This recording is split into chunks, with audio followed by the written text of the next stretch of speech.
कहते हैं सच्चा दोस्त वो होता है जो परेशानी में हमेशा, सुख दुख में हमेशा काम आता है। और भाई बहन का रिश्ता, चाचा ताऊ का रिश्ता, जितने भी रिश्ते हमें मिलते हैं ये ऑलरेडी हमको पहले से बने बनाए मिलते हैं। लेकिन उसी में से एक रिश्ता होता है जो बहुत प्यारा और बहुत सुंदर रिश्ता होता है और जिसका आजकल काफ़ी प्रचलन भी है। पहले भी इस रिश्ते का प्रचलन था और उसका नाम होता है दोस्ती। आप जानते हैं कि आज के डेट में दोस्त इतना बड़ा चीज़ है और इतना ज़्यादा उनके ऊपर बिलीव किया जाता है कि यहाँ तक कि लोगों को रिश्तेदारियों से काफ़ी प्रॉब्लम हो जाता है, उनके यहाँ आना जाना बंद हो जाता है। लेकिन दोस्ती का जो रिश्ता होता है वो बहुत पक्का होता है और लोग दोस्त के ऊपर काफ़ी भरोसा भी करते हैं और दोस्ती को बहुत वफादारी से निभाते हैं। आज की जो सच्ची घटना हम आपको सुनाने जा रहे हैं, कुछ इसी तरह का ये घटना भी है जिसमें एक दोस्त का जान भी ले लेता है, बल्कि उसको इस तरह से तड़फा के मारता है कि उसके प्राइवेट पार्ट को भी जला देता है। आप सोचने पर मजबूर हो जाएंगे कि आप जरा सोचिए कि जहाँ पे एक प्राइवेट पार्ट को उसके ऊपर पेट्रोल डाल करके और उस पे अगर किसी जिंदा आदमी को उसके प्राइवेट पार्ट पे और पेट्रोल डाल करके उसको अगर जला दिया जाए तो आप उसकी कल्पना नहीं कर सकते हैं कि उसका दर्द और उसका किस तरह से उसका क्या हुआ होगा, जो हम अपने शब्दों में बयां भी नहीं कर सकते हैं। दोस्तों, आज की जो घटना है ये कुछ इस प्रकार का ही है कि जो आपको सोचने पे मजबूर हो जाएंगे कि क्या दुनिया में इस तरह के भी दोस्ती होते हैं। नमस्कार, मैं हूं जगदीश गुप्ता और न्यूज सच तक की एपिसोड में फिर से हाजिर हूं क्राइम की एक स्टोरी को लेकर के। उम्मीद करता हूं कि आप अच्छे होंगे और आपकी फैमिली भी बहुत अच्छी होगी। चलिए वीडियो को स्टार्ट करते हैं। हाँ, एक चीज़ और आपसे कहना चाहेंगे कि अगर जो भाई हमारे इस चैनल पे नए हैं वो चैनल को सब्सक्राइब कर लें, क्योंकि इसी तरह का वीडियो हम लेकर के अपने इस न्यूज सच तक पर जगदीश ब्लॉग और क्राइम स्टोरी और इस तरह से हम काफ़ी जो है लेकर के प्रतिदिन कुछ ना कुछ लेके आते रहते हैं। और मैं उम्मीद करता हूं कि आप लोगों को अच्छा लगेगा और अगर इस वीडियो में किसी भी प्रकार की कोई कमी रह जाती है तो आप मुझे कमेंट में ज़रूर बताइएगा। चलिए अब देर ना करते हुए वीडियो को स्टार्ट करते हैं। दरअसल ये कहानी शुरू होती है उत्तर प्रदेश से और उत्तर प्रदेश का एक थाना लगता है मुरादनगर और उसी मुरादनगर थाने के अंतर्गत एक जगह का नाम होता है कृष्णा नगर और उसी कृष्णा नगर कॉलोनी में एक व्यक्ति का नाम होता है जसवंत अग्रवाल। जसवंत अग्रवाल, उनके 4 बेटे होते हैं, उनके 4 बच्चे होते हैं, जिसमें से 2 लड़के होते हैं और 2 लड़की होती हैं। जो लड़का होता है बड़ा, उसका शादी कर देते हैं और 2 लड़की होती हैं, लड़की की भी शादी दोनों की हो जाती है। उनके छोटे बेटे का नाम होता है दीपक। अब दीपक जो है पढ़ाई लिखाई में भी थोड़ा कमज़ोर होता है और दीपक का जो बड़ा भाई होता है वो फरीदाबाद में एक नौकरी करता है और उसको फरीदाबाद में ही बुला लेता है अपने छोटे भाई को और उसको एक जूते चप्पल की दुकान वहाँ पे करवा देता है। दरअसल वो जूता चप्पल की दुकान कुछ दिन करता है और उसके बाद फिर वो काम नहीं कर पाता है, कुछ लॉस हो जाता है, क्योंकि बिजनेस ऐसा चीज़ होता है कि जिसमें हर आदमी को कामयाबी नहीं मिल पाती है। तो वहाँ पे वो कुछ दिन रह करके भी वो रिटर्न फिर से चला आता है मुरादनगर और आता है और घर में रहने लगता है। अब घर में जब रहता है तो अपने मम्मी पापा को भी ये बता देता है कि अब मैं यहीं रहूँगा और यहीं से अपना बिजनेस करूँगा और मैं अब बाहर नहीं जाऊँगा। अब दीपक के 3 दोस्त होते हैं पहले से जिनमें से एक दोस्त का नाम मोहित होता है, दूसरे का नाम लक्ष्मण होता है और तीसरे का नाम शशि होता है। अब ये तीनों दोस्त एक साथ बचपन से पले पढ़े होते हैं और एक साथ घूमे टहले होते हैं। अब इसी बीच में कहते हैं कि विनाश काले विपरीत बुद्धि। जब आदमी का किसी भी प्रकार का कोई अनिष्ट होना होता है तो ऐसे आपराधिक व्यक्तियों से लोगों का लगाव हो जाता है, जिसके कारण उनकी जिंदगी ना तो उनकी जिंदगी बर्बाद हो जाती है, बल्कि उनके पीछे कई सारे जिंदगियां भी तबाह हो जाती है। ठीक इसी प्रकार से दीपक के साथ भी हुआ। दीपक सीधा साधा लड़का था और इसके जो तीनों दोस्त थे ये क्रिमिनल माइंड के थे और क्रिमिनल भी थे। ये तीनों दोस्तों के पास में एक लड़की थी जिसका नाम कनक था और उस कनक के साथ में इन तीनों लोगों का अफेयर चल रहा होता है। अब ये जो कनक होती है, कनक नाम की जो लड़की है, ये इतना कैरेक्टरलेस लड़की होती है कि इसे काफ़ी अय्याश किस्म की ये लड़की होती है और ये काफ़ी लड़कों को अपने जाल में फंसा करके उनके साथ अय्याशबाजी करती है और इसको किसी भी प्रकार का कोई दिक्कत की, किसी भी प्रकार का कोई इज्जत आबरू का ख्याल भी नहीं होता है, क्योंकि कैरेक्टरलेस लड़कियों की यही सब पहचान ही होता है। अब इसी बीच में पहले से इसके जो दोस्त हैं तीनों, ये तीनों इस लड़की के चंगुल में फंसे थे और इनके साथ इनका रिलेशनशिप भी था। लेकिन जब दीपक घर आया और गांव में रहने लगा तो धीरे धीरे कनक के साथ भी इसकी नज़दीकियां बढ़ने लगी। अब जब कनक के साथ ये धीरे धीरे इसकी नज़दीकियां बढ़ने लगी तो बढ़ते बढ़ते बहुत ज़्यादा करीब आ गया और करीब आते आते दोनों में रिलेशनशिप हो गए। अब पहले रिलेशनशिप था इन तीनों के साथ, इनके जो दोस्त हैं, लेकिन ये बात पहले से दीपक को पता भी था कि जो हमारे दोस्त हैं वो कनक के साथ इनका रिलेशनशिप है ऑलरेडी। लेकिन इसके बावजूद भी वो लड़की थोड़ा बहकी हुई लड़की थी, कैरेक्टरलेस थी, इसलिए वो लड़की इसको भी सिग्नल दे दिया और इसके साथ भी वो लिपट गई। ये मामला कुछ दिन तक जब चलता रहा तो दीपक के साथ इसका अच्छा उठना बैठना होने लगा, आना जाना होने लगा। दीपक के साथ ये कनक अच्छा खासा घूमने लगी। लेकिन जब कुछ दिन के बाद इनके जो दोस्तों को पता चलता है, लक्ष्मण को या और उनके शशि और जो बाकी इनके दोस्त हैं, जब इनको ये बात पता चलता है कि आजकल कनक हम लोगों के साथ बात नहीं करती है और हमारे साथ घूमने भी नहीं जाती है, कि हम लोगों के साथ कुछ कनेक्ट नहीं रहना चाहती है, हम लोगों को इग्नोर करती है, इसका वजह क्या हो सकता है। तो जब ये इन लोगों के दिल में ये बात आया और जब ये सब चीज़ समझ में आया तो पता चला कि इसके साथ कहीं ना कहीं दीपक कनेक्ट हो गया है। अब दीपक जब कनेक्ट हो गया है इसलिए ये कनक हम लोगों को इग्नोर कर रही है। अब इसी बात को लेकर के इनके जो तीन दोस्त होते हैं, लक्ष्मण, शशि और मोहित, ये काफ़ी आक्रोशित हो जाते हैं और आक्रोशित होते हैं और ये अपने मन ही मन आपस में सोचते हैं कि यार दीपक की वजह से हम लोगों का पत्ता साफ हो गया, हम लोगों का अच्छा खासा काम चलता था, हम लोग लड़की के साथ जाकर एंजॉय करते थे, मजा मस्ती करते थे, अब ये हम लोगों का पत्ता काट दिया है, हम लोगों का तार कट गया है और अपना कनेक्शन ये जोड़ लिया है। इसी बात को लेकर के ये तीनों आपस में बहुत काफ़ी गुस्से में रहते थे और काफ़ी परेशान रहा करते थे। अब इसी बीच में एक दिन ये लोग आपस में प्लान बनाते हैं कि हो क्यों ना हो और हम लोग अब इसको जान से मार देंगे, जिंदा नहीं छोड़ेंगे। अब ये तीनों आपस में प्रोग्राम बनाते हैं और एक दिन शाम को फ़ोन करते हैं दीपक को। एक अलग नंबर से फ़ोन आता है दीपक के पास में और उसमें बोलते हैं कि थोड़ा मुलाकात करने के लिए बाहर आओ। तो नया नंबर होने के वजह से दीपक अपने माँ को बोलता है कि मैं थोड़ा देर के लिए बाहर जा रहा हूँ और जा करके मैं अभी आऊँगा। हालांकि दीपक उस समय खाना खा रहा होता है और खाना को जब 2-3 बार फ़ोन लगातार आता है तो दीपक खाना को छोड़ देता है और खाना को छोड़कर बाहर निकलता है।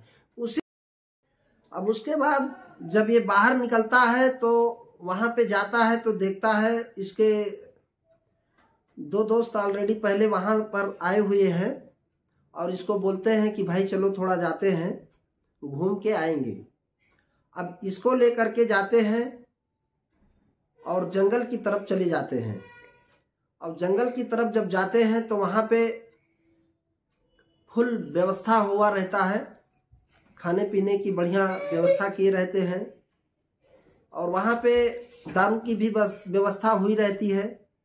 इसको लेके जाते हैं, सबसे पहले इसको दारू पिलाते हैं और दारू पिला करके वहाँ पे खाना पीना करने के बाद जब ये जान जाते हैं कि ये अच्छी तरह से नशे में हो गया है तो ये लोग उसका हाथ पैर को बांध देते हैं और हाथ पैर को बांध करके एक गन्ने के खेत में लेके चले जाते हैं।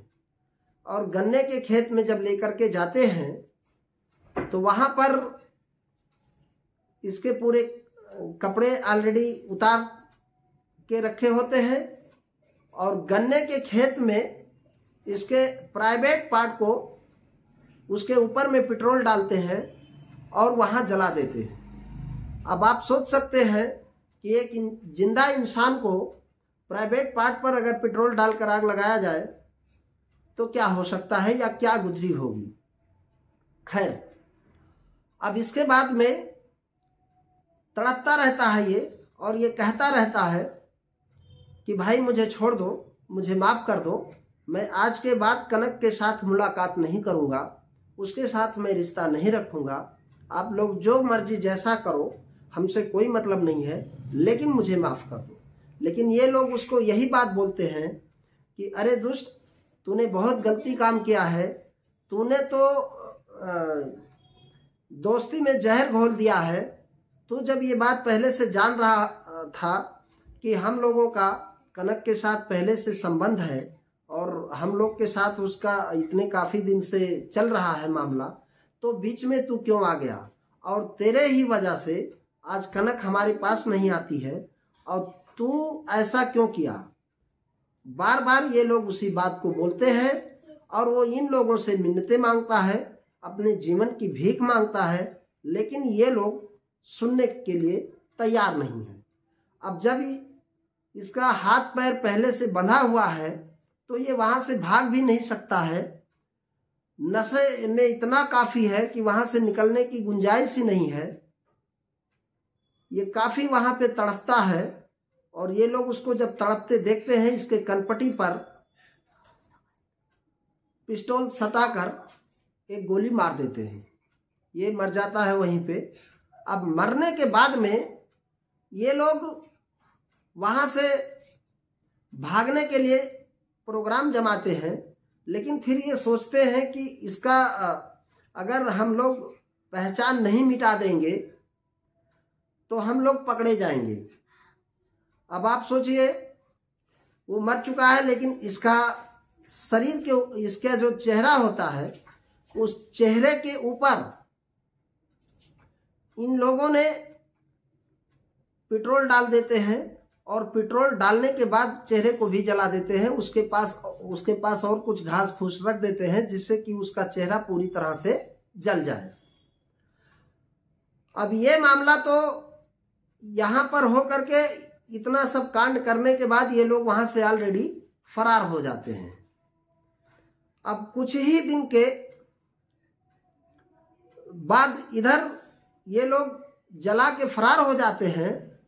अब इधर जो इनका पिताजी होता है, जिनका नाम जसवंत अग्रवाल होता है, पप्पू का, ये कुछ ही दिन बीत जाता है, 1-2 दिन। अब ये घर पे नहीं आता है पप्पू, तो घर के लोग काफ़ी परेशान होते हैं और सोचते हैं कि आखिर मेरा बेटा कहाँ चला गया। तो ये लोग नज़दीकी पुलिस स्टेशन पे जाते हैं और वहाँ पे जा कर के FIR लिखवाते हैं और कहते हैं साहब हमारा बेटा लगभग 24-25 साल का उसका उम्र है और वो 2-3 दिन से गायब है। पुलिस वाले इसको हल्के में लेते हैं और कहते हैं कि जाओ, जवान बेटा है, इधर उधर गया है, यार दोस्तों के साथ घूमने टहलने के लिए कहीं गया होगा, आ जाएगा 1-2 दिन में। ऐसा कह करके ये उनको भेज देते हैं। हालांकि ये काफ़ी परेशान होते हैं, लेकिन कोई रिस्पांस नहीं मिल पाता है। जाते हैं आते हैं, जाते हैं आते हैं, चक्कर काटते हैं। लगभग ऐसे करते करते काफ़ी दिन गुजर जाता है। और इधर जब ये लाश वहाँ पे पड़ी होती है तो कुछ ही दिन के बाद में गांव के कुछ लोग देखते हैं, खुरमपुर होता है, और खुरमपुर गांव से कुछ लोगों ने पुलिस को फ़ोन करते हैं और कहते हैं कि साहब यहाँ पर एक जला हुआ व्यक्ति का लाश पड़ा हुआ है। तो जब वहाँ पर पुलिस पहुँचती है और आके देखती है तो काफ़ी हैरान हो जाती है और सोचती है कि हमने आज तक मेरे लाइफ में देखा है जब कि लोग हालांकि शिनाख्त मिटाने के लिए चेहरा तो जला देते हैं कि ताकि चेहरे के वजह से किसी की पहचान ना हो पाए, लेकिन प्राइवेट पार्ट को किसने जलाया और क्यों जलाया ये अपने आप में एक बहुत दर्दनाक घटना है। और हकीकत में उसके प्राइवेट पार्ट को भी जला दिया गया था और उसके चेहरे को जला दिया गया था, जिससे कि पहचान ना हो पाए। पुलिस पहुंचती है और लाश तो ऐसे भी काफ़ी परेशान होती है, इधर उधर पता करती है, लेकिन पता नहीं चल पाता है। दुर्भाग्य से जसवंत जी को इस लाश को दिखाया नहीं जाता है। अगर दिखाया गया होता तो शायद उनको पहचान आ जाता, लेकिन इस लाश को दिखाया नहीं गया उनको, और पंचनामा करके इसको जो भी इसका था कार्रवाई कर दिया गया। लाश लगभग ये मामला हो करके लगभग 7 से 8 महीने गुजर चुके। अभी तक ना दीपक का पता चल रहा था और ना तो उस लाश का पता चल रहा था कि वो लाश किसका है और कहाँ का है। बस ये मामला यूं ही उलझा हुआ था। लोगों के मन में एक सवाल ही आ रहा था कि आखिर वो लाश किसका है। और दीपक गया तो गया कहाँ, 8 महीना हो गया। इसी बीच वहाँ के एक थाना प्रभारी नए आते हैं और उस थाने को ज्वाइन करते हैं, और उसका नाम राम प्रकाश शर्मा उनका नाम होता है थाना प्रभारी का। और उनके पास ये यशवंत अग्रवाल जाते हैं और कहते हैं कि साहब हमारे लड़के को लगभग 6, 7, 8 महीना गुजर चुके हैं, अभी तक उनका कुछ पता लता नहीं चल पा रहा है। हम काफ़ी दिन से परेशान घूम रहे हैं, आप हमारे बच्चे को थोड़ा सा खोजने में मदद करें या पता करें। तो ये थाना प्रभारी इनको बहुत ही मतलब सीरियस में लेते हैं इस बात को, और कहीं ना कहीं उनको लगता है कि अगर ये 7-8 महीने का केस है तो क्यों ना इसके ऊपर कुछ फोकस किया जाए और इसकी छानबीन थोड़ा अच्छा से किया जाए, जैसे कि हम ये पहले पता कर पाएँ कि आखिर पप्पू गया तो गया कहाँ। अब थाना प्रभारी को, क्योंकि वो नया आए थे वहाँ पे, तो उनके समझ में एक बात आया कि अब इस जांच को हम फिर से स्टार्ट करते हैं नए तरीके से। तो उन्होंने सबसे पहले जो पप्पू का कॉल डिटेल था उसको उन्होंने निकालना शुरू किया, और उस कॉल डिटेल में सबसे पहले उन्होंने देखा कि पप्पू के 2 लोगों का नंबर था, इनके जो दोस्तों का नंबर था, उन दोस्तों का नंबर उसमें ऑलरेडी बातचीत तो होता रहता था। तो कॉल डिटेल में जब वो नंबर उनको निकला लक्ष्मण का और शशि का, तो और जब गहराई में थाना प्रभारी जाते हैं तो ये पता चलता है कि ये किसी शशि नाम के लड़के का और एक किसी लक्ष्मण नाम के लड़के के नाम से ये सिम रजिस्टर्ड है। और उनको वो बुलाते हैं और इसके बारे में पूछताछ करते हैं। फिर जब उसमें देखते हैं और थोड़ा सा, तो उसमें ये पता चलता है कि ये लड़के तो काफ़ी आपराधिक प्रवृत्ति के हैं, इनके ऊपर तो संगीन मुकदमा दर्ज है थाने में, ये कई सारे ऐसे आपराधिक काम भी कर चुके हैं। और पप्पू काफ़ी सीधा साधा लड़का है। तो अब पप्पू का और इन लोगों से कैसे संबंध हो सकता है, क्योंकि एक आपराधिक प्रवृत्ति का जो आदमी होता है उसके यार दोस्त भी आपराधिक प्रवृत्ति के होते हैं, ऐसा लोगों का मानना है। लेकिन इस केस में ऐसा नहीं है। इस केस में उल्टा हुआ, पप्पू सीधा साधा लड़का था, लेकिन अब ये दोनों आपराधिक मामले वाले थे। लेकिन अब पुलिस के पास कोई इस तरह की सबूत भी नहीं था। इनको बुलाया गया और इनको जब पूछा गया तो पूछते पूछते इनके जब कॉल डिटेल को लोकेशन चेक किया गया, इनके मोबाइल का जब लोकेशन चेक किया गया, उस समय जिस समय पप्पू का मर्डर हुआ था, तो कहीं ना कहीं अलग दिख रहा था। दोनों मैच नहीं खा रहे थे, उनका लोकेशन कहीं अलग से दिखा रहा था। इसलिए पुलिस वाले इन लोगों को छोड़ देते हैं और कहते हैं ठीक है जाओ। फिर से इन लोग अपना प्रयास चालू करते हैं कि और फिर खोजते हैं। तो और जब थोड़ा आगे पुलिस बढ़ती है इनके कॉल डिटेल में, तो और एक नंबर निकल के आता है वहां से। अब एक नंबर जब वो निकल के आता है तो उस नंबर को देखते हैं कि वो किसी कनक नाम की लड़की के नाम से सिम रजिस्टर्ड होता है। अब वो कनक, और जब से ये पप्पू का मर्डर हुआ है उसी टाइम से वो सिम बंद आ रहा है। तो अब लिहाजा वो जब सिम बंद है तो उस पर हम ट्रैक भी नहीं कर पाएंगे। हालांकि पुलिस वालों के पास आजकल इस तरह की बहुत सारी उनके पास में व्यवस्थाएं हैं जो वो लोग ऐसे मामलों को डील कर लेते हैं। तो उसमें से उन लोग कुछ IMI नंबर होता है जो, तो उन लोग उसी के आधार पर उनको जो है जा करके डिटेल पकड़े और वहां से कनक नाम की लड़की के नाम से जो सिम निकलता रजिस्टर था उसको बुलाते हैं थाने में, और बुला करके उससे पूछताछ करते हैं। और पूछताछ करते हैं और कहते हैं कि अच्छा ये बताओ, ये तुम्हारा जो ये सारी बातें पुलिस जब उनको पहले बताती है कि ऐसा ऐसा मामला है, इसके बारे में तुमको क्या पता है, तो ये पहले बहुत ज़्यादा इधर उधर की बात करती है। और जितना भी बात ये करती है ऐसा एक भी बात नहीं होता है कि जो पुलिस वालों के समझ में बैठता हो। ये पूछते कुछ और है और वो बताती कुछ और है। कहते हैं कि चोर की दाढ़ी में तिनका। अब जब ये थाना प्रभारी इसके बातों से संतुष्ट नहीं हो पा रहे हैं और काफ़ी इसको कोशिश कर रहे हैं कि आखिर इस मामले में हमें कुछ भी इनपुट मिल जाए, क्योंकि ये मामला भी 7-8 महीना पहले का है और पहले से इसके बारे में पेंडिंग पड़ा हुआ है। अब मामला ये है कि ना लाश का पता चल रहा है वो मर्डर का, और ना ही पप्पू का पता चल रहा है।